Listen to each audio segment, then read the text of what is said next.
Hello, BookTube. Well, I'm back from Book Expo and BookCon, and as you can see, Malin Moore and I are exhausted. No, actually, she's exhausted all the time anyway, and I didn't go to Book Expo and BookCon. I stayed right here on my couch. But I feel connected to it, not just because I've been watching all of the videos on BookTube. People who don't watch my channel, but I watch theirs, and their sheer enthusiasm. I've watched some of the vlogs from people who actually went, and I've been watching all the reaction videos. People come back with stacks of ARCs of children's books that they waited in line for, and their enthusiasm is just palpable. How jazzed they are, how much fun they had. That's not the only reason that I feel connected to to BookCon and Book Expo. I also feel connected because I every day I'm corresponding with book publicists, and for a while there, when Book Expo and BookCon were on, none of them were at their desks. I would send them my usual peppery emails. I would get back automated responses saying, "Hi, I'm out of town until Tuesday," and then 15 or 20 minutes later, I would get an email from them at BookCon saying, "Yeah, I just got your email. Sorry, I'm here. I'm not doing anything else." The whole of the book world descended on the Javits Center, which is, in a way, the only enticing thing about it for me. If I had been there, of course I don't think I would have been let through the door, but if I had been there, I think it would have been a great deal of fun to wander from booth to booth and meet some of the publicists that I've been emailing for years face to face. That would be incredible. But in addition to the fact that Book Expo and BookCon were all through my email, and in addition to watching all of the reaction videos, I'm looking forward to all the ones to come. That part of it I love. Uh, I also feel like I was involved because I got a piece of swag.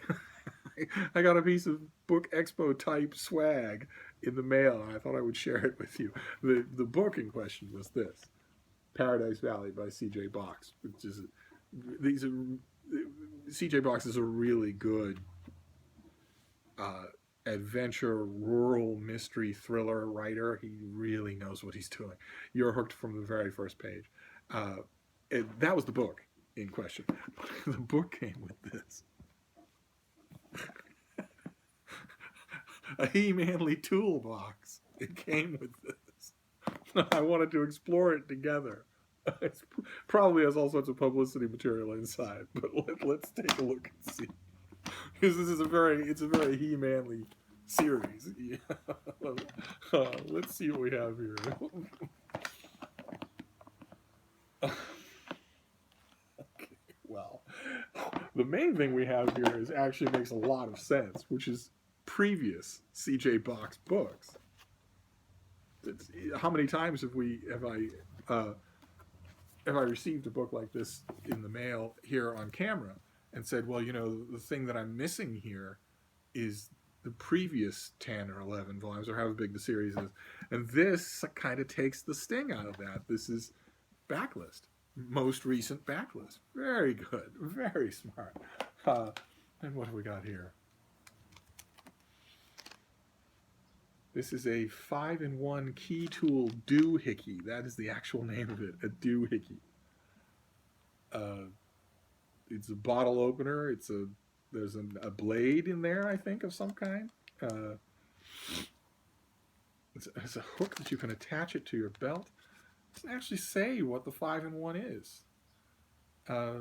Anywhere on it, it doesn't say what it is. I guess you have to find out. I'll probably kill myself trying to find out. Well, I have a doohickey for my keychain. Then what else have we got here? Okay, well, this is just the card and a promo code for the audio, and then it's a Paradise Valley little notebook, just a little pocket notebook. And what else? What is this? Okay, I don't know what this is. That's it though. That is all that's in my toolbox. What is this?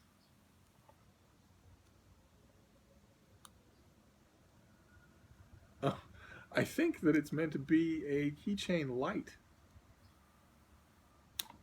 It is. It's a keychain light.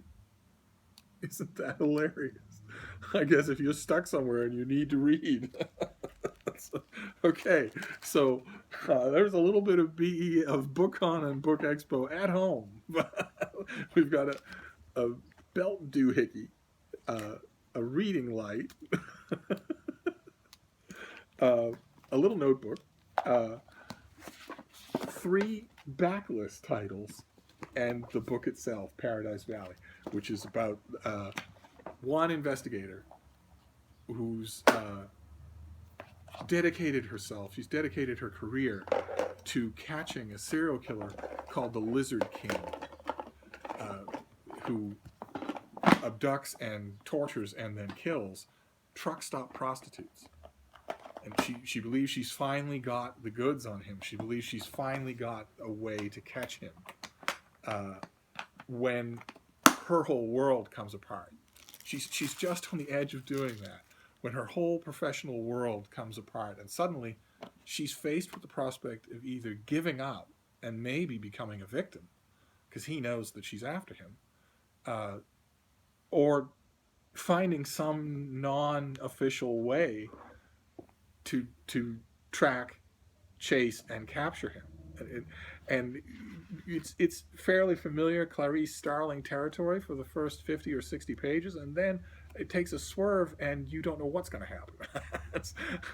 I confess, I'm grateful that I have my toolkit because I'm not completely clear on how many C.J. Box novels I have read, and I might like to read a couple of these to sort of get the flavor back. But I've already read this. I got this a while ago. I'm going to reread it, but it's terrific, just terrific. In terms of thriller writing, it's just terrific. So I can highly recommend it, and I could have done that without my toolkit. But that's the sort of gimmick that you will see all over the place at BookCon and Book Expo. At every booth, there's some sort of gimmick, and the VIP guests get stuff like that all the time. That usually doesn't trickle its way down to me or the Globe or the Monitor. But I thought I'd give it just a taste of the shenanigans that were going on that we all missed when we didn't go. And if you went to Book Expo and BookCon, well, I hope that you'll make a video about it. But even if you don't, I'd love to hear about it. I don't think I'll be going ever, but I do love watching. So that's it for now. I'm going to dig into my toolkit and see what that 5-in-1 tool can do. But I'll be back soon. Thank you, BookTube.